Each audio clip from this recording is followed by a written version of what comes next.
Welcome to Debt Matters. In business, it doesn't really matter what industry you're in. There's this one truth that always holds. Cash is king. Always. For any company to really do well, cash flow needs to be solid, predictable, and, well, fast. You could have the best product, truly innovative stuff, but if you're sitting around waiting, say, 90 days to get paid, your business basically has handcuffs on. So our goal for you today is pretty simple, really. We're basically opening up the finance team's toolbox. We want to walk you through the key metrics, the main KPIs that the pros use, not just to, track debt, but to actively manage it and speed up turning those credit sales into actual cash you can use. That's so crucial because, managing customer debt well isn't about having vague hopes. It's about hard numbers, measuring performance quantitatively. These metrics, they're the difference between just wishing customers paid faster and knowing exactly why they aren't, and maybe more importantly, how much that delay is actually costing you.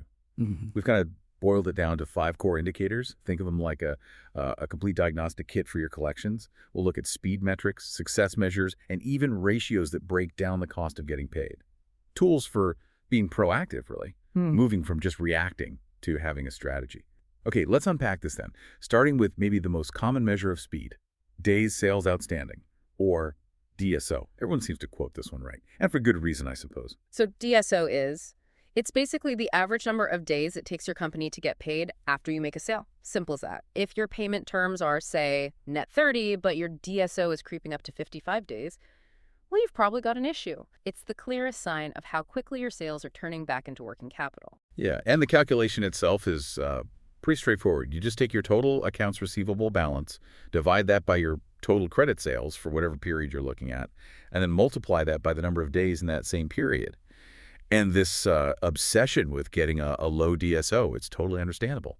Even shaving off a few days, say going from 45 down to 40 days, that immediately frees up cash. You can use it for operations, reinvest it, whatever. It shows your collection policies, whether they're gentle nudges or something firmer, are actually working. You can see the effect. But I have to ask, if everyone's chasing this low DSO number, can that focus sometimes backfire? Like, does aiming only for a low DSO ever, I don't know, mislead you? Oh, absolutely. Focusing just on DSO can definitely hide some deeper problems. See, DSO treats every single invoice the same. A $10 invoice paid on time counts the same as a $100,000 invoice paid on time in terms of the average. So a company might look great on paper, fantastic DSO, because maybe 95% of its customers are small accounts that pay promptly. Low risk, low value maybe. But what if that other 5%? What if they represent huge contracts, your biggest clients, and they're consistently paying 60 days late? The damage to your actual cash flow can be way out of proportion to what the overall DSO suggests. Oh, that makes sense. So you could be busy celebrating collecting lots of small payments efficiently, while 1 or 2 really big clients are holding up millions, and your standard DSO wouldn't scream danger. Exactly. You're distracted by the noise of the many small wins. So if DSO has this weakness, this lack of value context, how do finance teams get around that? What's the next step? Well, that's where we bring in a more, let's say, nuanced time metric, one that's really vital for prioritizing internally. The weighted average days late, or WAD. This metric was basically designed to fix that exact blind spot in DSO you just pointed out. WAD looks beyond just the average lateness. It specifically brings the dollar value, the size of the invoice, into the equation. It answers the critical question, okay, how late is my most valuable money? Right, so the calculation must be different then. How do we figure that one out? It's a bit more involved, but logical. For every late invoice, you multiply its value by how many days late it is. Sum all those results up. Then you divide that big number by the total dollar value of all your outstanding invoices, late or not. Okay, invoice value times days late. Sum that up, divide by total value owed. Precisely. And by multiplying value by time, you see how it amplifies the impact. A really large invoice, it's even a little bit late, contributes much more to the WAD than a small invoice that's very late. So if you have, say, a $100,000 invoice that's 10 days late, that adds $1 million to your numerator, 100,000 by 10. But a $10,000 invoice also 10 days late, that only adds 100,000. Big difference in impact. And WAD is just so critical for management because it tells you exactly where to focus your efforts. If your WAD suddenly spikes, you don't need to panic and chase down every single late payment.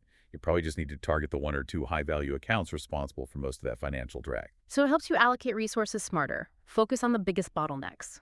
Yeah, optimizes where your collections team spends their time. Defines the real problems holding up the biggest chunks of cash. Okay, that covers the when and the value-weighted when.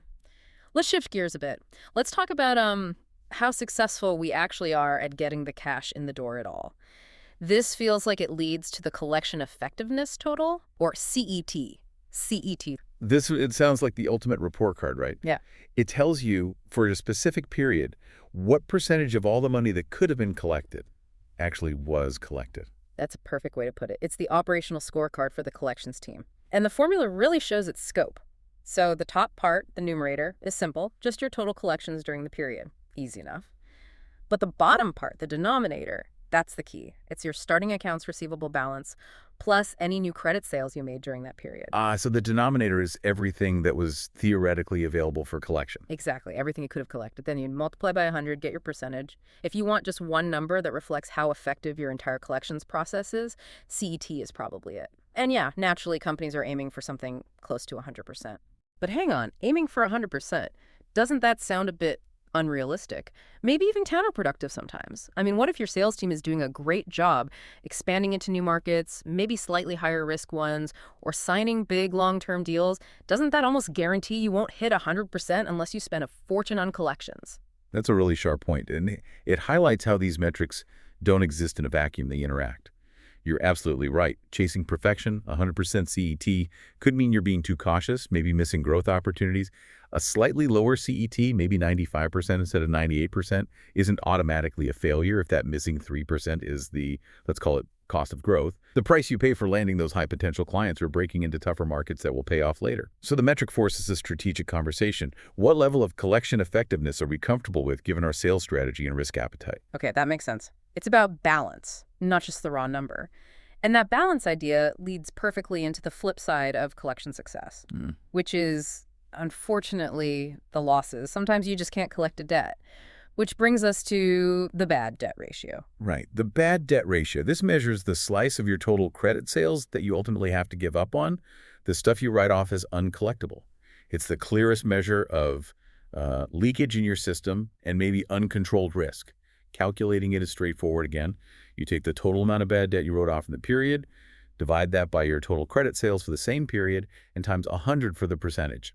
If we connect this to the bigger picture, this ratio isn't just about the collections team working hard at the end, is it? It feels like it says a lot about who the sales team is bringing in and how the credit team vets them before the sale. Precisely. If your bad debt ratio starts climbing, it's often a signal that you're saying yes too often to customers who maybe shouldn't get credit, or perhaps your credit limits are too generous, or your initial checks aren't thorough enough. So a low bad debt ratio is good news all around. A consistently low ratio suggests two positive things. Yes, your collections team is doing its job effectively, but maybe even more importantly, it implies your front-end processes, the credit vetting, setting appropriate limits are strong. Remember, collections can only work with the deals that sales and credit approve. A high ratio. That might signal your sales incentives are pushing volume over quality without enough regard for whether the customer can actually pay. Okay, so we've got speed covered with DSO and WA. We've got outcomes with CET and bad debt. But collecting money isn't free, is it? You've got staff, software, maybe collection agencies. It all costs money. So we have to look at the cost of getting that cash. Our final metric, the cost of credit control, or co-CC. And when we talk about co-CC, we mean everything, right? The whole package.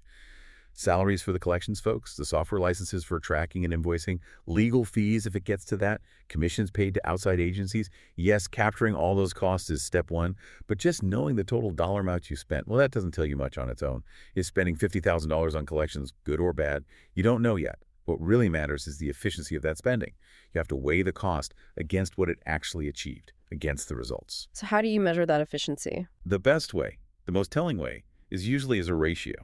You take your total cost of credit control for the period and divide it by the total collections you actually brought in during that same period. Ah, okay. Cost divided by collections. That makes it an immediate efficiency test, doesn't it? Like if I spend, say, $10,000 to collect $100,000, my ratio is 10%. Simple enough. But if I spend $50,000 to get that same $100,000, suddenly my ratio is 50%. That feels like the collections function is just eating up the money it brings in. That's the core insight, exactly. It tells you if your collections are operating sustainably. For instance, if you rely too heavily on expensive third-party agencies for routine stuff, your co-CC ratio might shoot up and actually erode the profitability of the money you recover. Conversely, maybe investing in better automation software looks expensive. Upfront increases your fixed co-CC. But if it drastically cuts down the staff time spent chasing small, low-value accounts, your overall QCC ratio could drop significantly over time. So it's another balancing act. It absolutely is. This raises an important question for any finance leader. Where's the sweet spot? If you slash your collections budget too much just to save on COCC, what happens? Your DSO will probably rise, your CET might fall, bad debt could increase. You save costs, but hurt cash flow. There's an optimal point where the investment you make in credit control activities maximizes the return in terms of accelerated cash flow and minimized losses.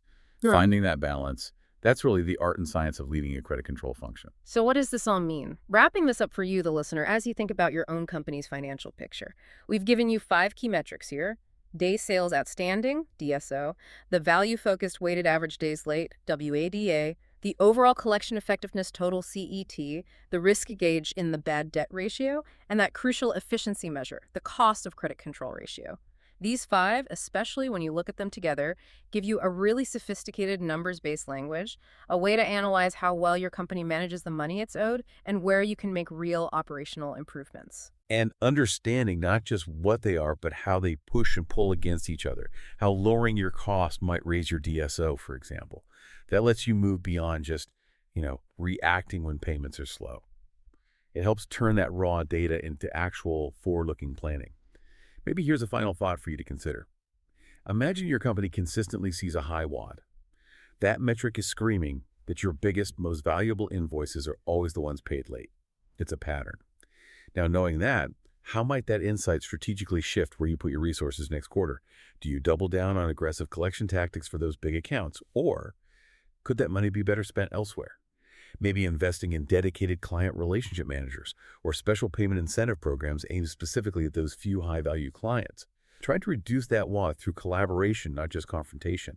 That whole decision-making process is driven entirely by understanding the numbers we've just talked about.